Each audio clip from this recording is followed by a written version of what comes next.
Vlad had seen my smoke signals. The Mercedes was revving to go, almost drowning out the Banshee well at the sirens. You coming? We'll drop you off at the Punchinello Manor. Sounds good to me. When this is over, look me up. I could use a professional like you. I'll keep that in mind. You coming? We'll drop you off at the Punchinello Manor. Sounds good to me. When this is over, look me up. I could use a professional like you. I'll keep that in mind. You coming? The night groaned with cold. The garden lights flickered nervously. In their light, the falling snow was dead white before the darkness ate it up. I had heard the stories. The trio were mad dogs. They'd have hung the heads of their enemies over the manor gates if the capo had only let them. Punchinello wanted pain. He'd see the pain. The trick in my situation was that there was no trick, no matter what the movies tell you. No rules, no secret mantra, no roadmap. It wasn't about how smart or how good you were.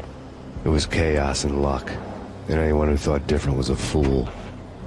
All you could do was to hang on madly, as long and as hard as you could. Someone had graciously left the back door open for me and killed the guards. My money was on Mona. I knew the trio would be standing between me and Punchinello. I had read their rap sheets, thick as phone books. No one would be walking out of here alive. The numbing cold of the broken night had followed me in. Upstairs, the trio tangoed down the manor halls to the silent rhythm of their murderous hearts. The blood of their victims rust on their lips. Vince Mugnano, Pilot Providence, a.k.a. Big Brother, and Joe Deadpan Salem. The pistol was a frozen lump in my hand, piercing the skin, gnawing me to the bone.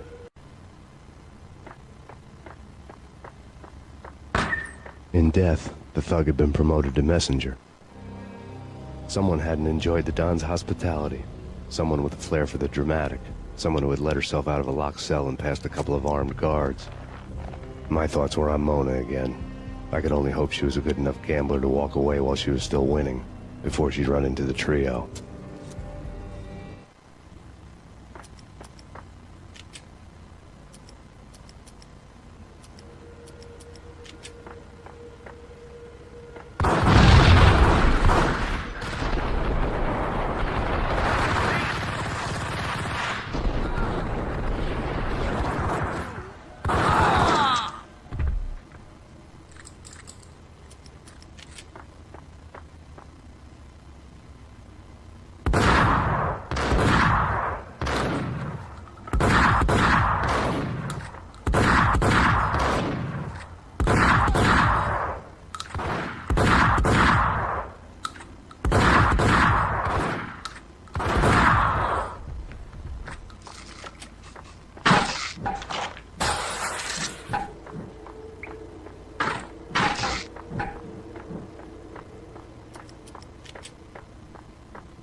It didn't take me long to run into the trio. The word on Lisa Punchinello was that she was a bit of a witch. The tarot cards on the kitchen table fit the picture. They weren't my kind of cards, but I was willing to take a crack at the hand Mrs. Punchinello had dealt. The first card was the tower. Maybe that was supposed to be the manor. It got easy after that. The devil was the master of the house, and death was me, coming for him.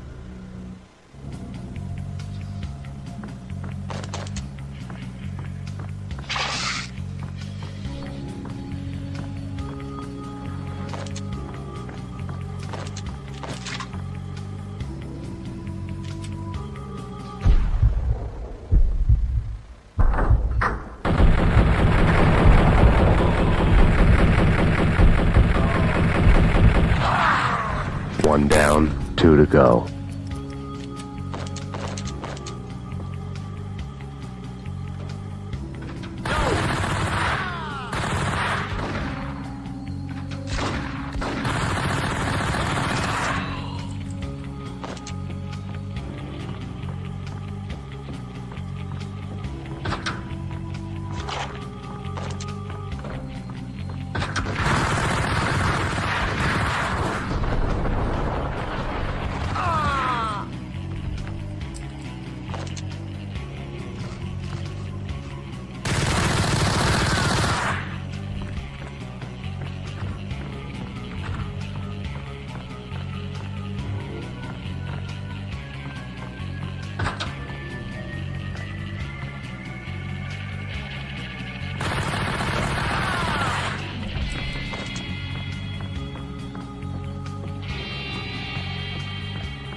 I want him dead.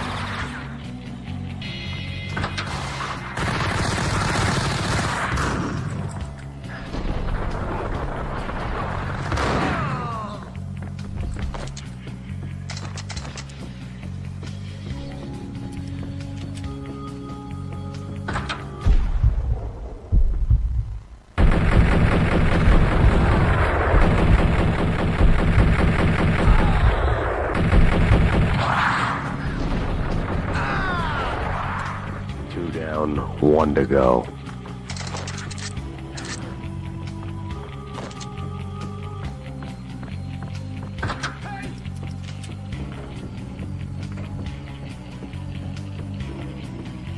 Don't stop at him! This will. This will stop anything. They come.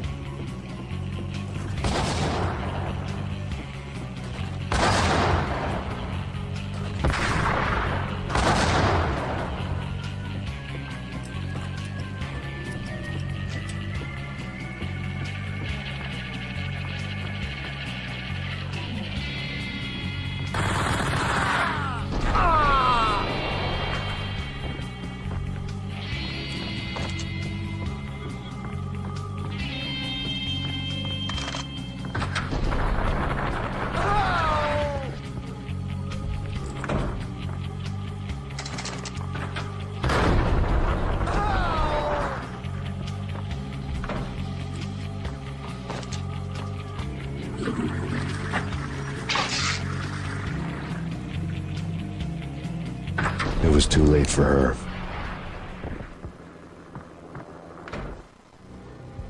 You're a real angel, Max. I couldn't tell whether it was Mona or her sister. The body was a mess. The sick bastard had really gotten a kick out of it. Seeing her lying there got me thinking about another woman's body on another bed. Got me thinking about a fallen cradle.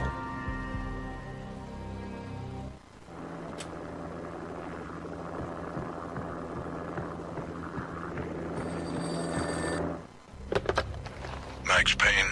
Talk to me. Alfred Woden. You've got company. An armed helicopter just landed on the manor grounds. You must hurry. The more the merrier. Vince Mignano.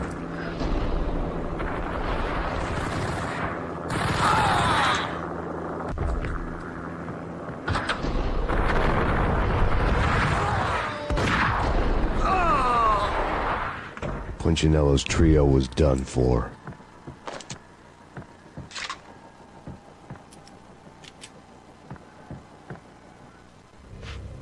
Outside my door. Hurry. He's coming for me. You gotta hurry. Please. I could hear Punchinello on the phone begging for help. He should have been saying his goodbyes. Punchinello was a pushover. The moment I stepped into the room, he folded like a deuce before a royal flush. No, wait. I was just doing what I was told. I couldn't refuse. She's someone high up. Government, maybe. I don't know. He was trying to buy more sand for his hourglass. I wasn't selling any.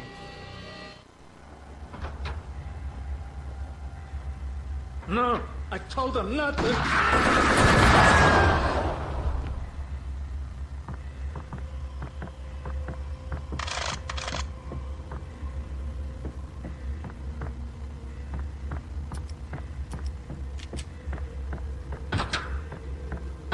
Drop it. Don't move. Game over, Max Payne. I could tell when I was outgunned. It was time to take another beating. The mystery witch was a real barracuda. Trouble on dagger heels, a smoking assault rifle in her hand, and an army of killer suits behind her. How sweet. I get to kill two birds with one stone. Sooner or later, it was going to catch up with you. Mr. Payne, it's time to show you the benefits of my brew. Be a good boy now. You'd find that Lady Luck was really a hooker. You were fresh out of cash.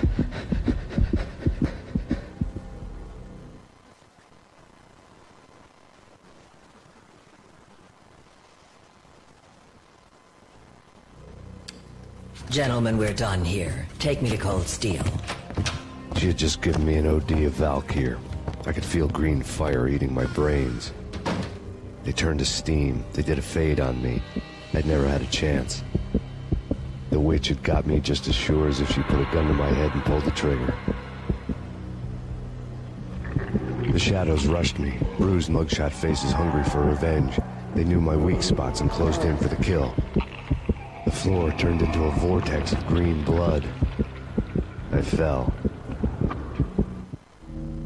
The flesh of fallen angels.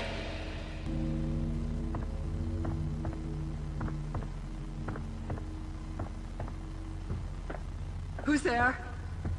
Max? Max! Is that you?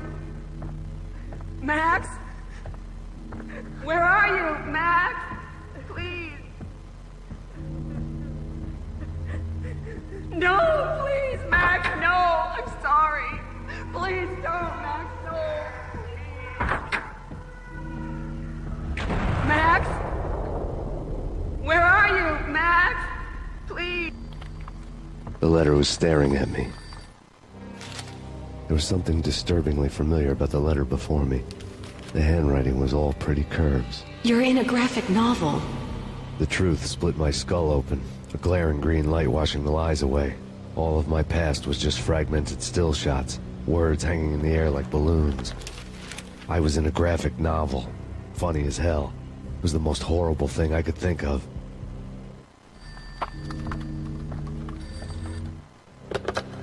Bartender is shiny stuff and dreams are made of stooped necromancers. He sings like a banana wrist, having strayed too close to the constellations on their shaved skulls. There was a bad line in a prank call. Someone spouting insane babble. I couldn't make sense of it. But I had an overwhelming sense of deja vu, and the caller's voice sounded oddly familiar.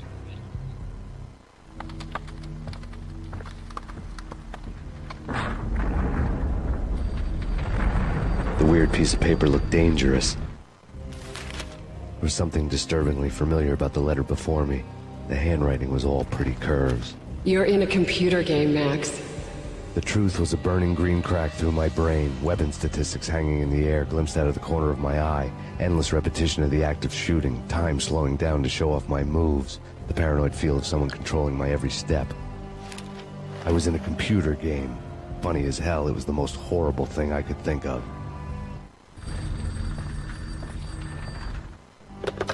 Don't lose it. It's Valkyr. The drug. Snap out of it. Try to remember. It was a bad line in a prank call. Someone spouting insane babble. I couldn't make sense of it. But I had an overwhelming sense of deja vu, and the caller's voice sounded oddly familiar.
killed her!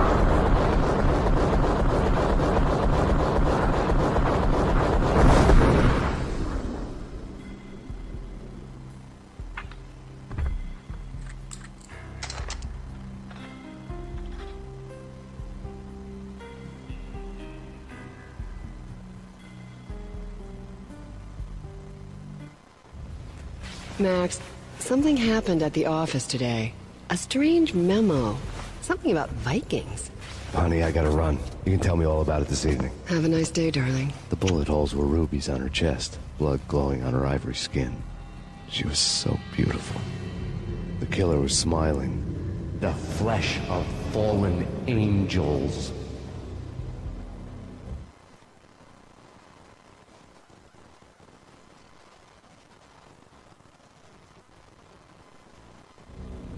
Slowly, the green nightmare faded, leaving dark stains on my soul that would never come off. I felt like flatlining. I was all shook up. I woke up in a cold sweat, sick and tired to the bone, lying in a puddle of my own puke. The hag had said take me to Cold Steel before it had all gone crazy. It was a clue. The only one I had. It took me forever to crawl back to my feet and hit the road, but when I did, I drove straight to Cold Steel Foundry outside the city. There was a whole lot of action around the place for a freezing winter night. Trucks coming and going, men running. I had the drop on the mystery witch. She thought I was dead. I was on her blind side. I was going in. The bad trip had put me in a crazy mood, adrenaline pumping through my aching veins. Staggering on the mill roof in ice and snow and wild wind, I was a ninja. My kung fu was strong. I wasn't hitting anybody. At best, I was Superman on kryptonite about to fall through a skylight, down to where it was all going down. A half-abandoned industrial area in the middle of nowhere. The factory was a perfect front for any number of illegal activities. Oracle, I need to track that military vehicle. A squad car has picked up the pursuit. Buried inside the molten metal door of the other big witch's brew.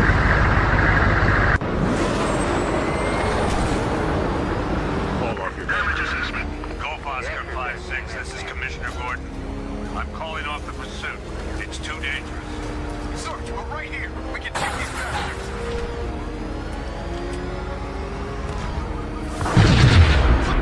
They just fired an RPG at us. Who the hell are these guys? 5-6. Life-threatening weather conditions.